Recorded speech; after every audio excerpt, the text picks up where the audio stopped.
উদাহরণ সাথে আসো। উদাহরণ সাথে বলছে প্লাবন 6টি কলম। কয়টি কলম? 6টি কলম। ও 3টি খাতা। কয়টি খাতা? 3টি খাতা।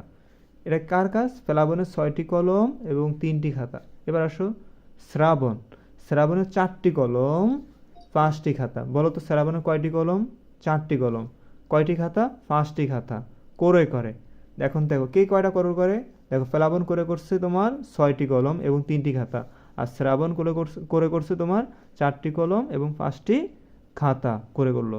একটি কলমের দাম দেখো, একটি কলম দাম X টাকা, আর একটি খাতার দাম হলো কয় টাকা? Y টাকা। ওকে, তো প্রশ্ন এখানে কি বলছে ক নম্বরে? এটি হচ্ছে সৃজনশীল প্রশ্ন, এগুলো তোমাদের পরীক্ষাতে আসতে পারে এই প্রশ্নটা। প্লাবনের মোট খরচ বীজগাণিতীয় রাশির মাধ্যমে প্রকাশ করতে হবে, মানে ইংরেজির মাধ্যমে প্রকাশ করতে হবে, ঠিক আছে, বীজগণিতের মাধ্যমে। প্লাবনের মোট খরচ বীজগাণিতীয় রাশির মাধ্যমে প্রকাশ করো, ঠিক আছে। এখন দেখো এখানে প্লাবন কই, এই যে প্লাবন, দেখো প্লাবনের 6টি কলম এবং 3টি খাতা। এখন দেখো একটি কলমের দাম দেখো কি বলছে? প্লাবনের 6টি কলম এবং 3টি খাতার কথা বলছে এখানে। তো একটি খাতার দাম কত? X টাকা হলে ছয়টি একটি কলম দাম যদি X টাকা হয়, 6টি কলম দাম কত হবে? 6X টাকা হবে, ঠিক আছে। তাহলে দেখো একটি খাতার দাম যদি Y টাকা হয়, তো 3টি খাতার দাম কত হবে? 3Y টাকা হবে।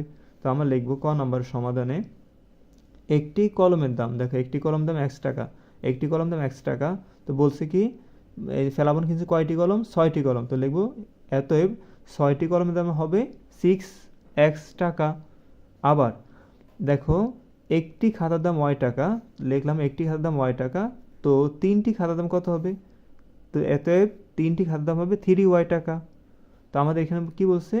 বীজগণিতীয় রাশির মাধ্যমে প্রকাশ করতে বলছে এবং মোট খরচ মানে